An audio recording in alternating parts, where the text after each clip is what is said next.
Hi again, and welcome to unit number 2. In the second unit, there's another 3 lessons that are going to take you through what should go into a lesson folder or module. And so the first thing I wanted to just sort of say is that the only difference between a lesson folder versus a lesson module is that a folder will list all of the items one by one after each other. So very much like in the faculty view, the edit view of your Blackboard course, where items are going to sit below each other like this on Blackboard. In a lesson module, students click through. So let's take a moment to take a look at the student view. You do this by going in the upper right corner of your screen, and you'll see this edit mode on and off button. If we click on this, it will actually switch it over so that you have this option here that allows you to click next to go through your screen.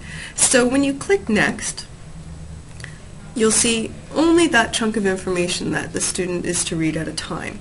And they click next, and we look at the next piece of that module.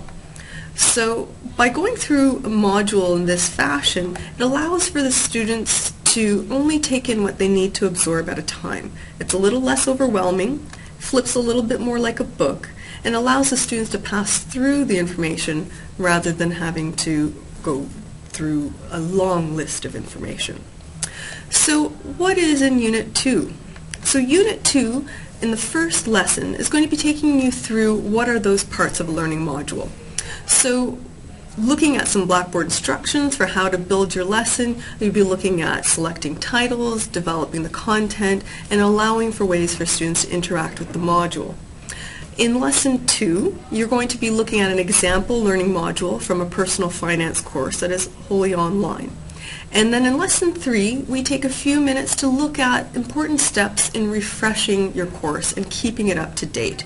Because from semester to semester, there's going to be certain items that are going to be important that you're prepared to refresh and update so that students don't get confused or are looking at dates from previous semesters. So have fun going through this one, and I'm sure you'll find lots that you can apply to your own course.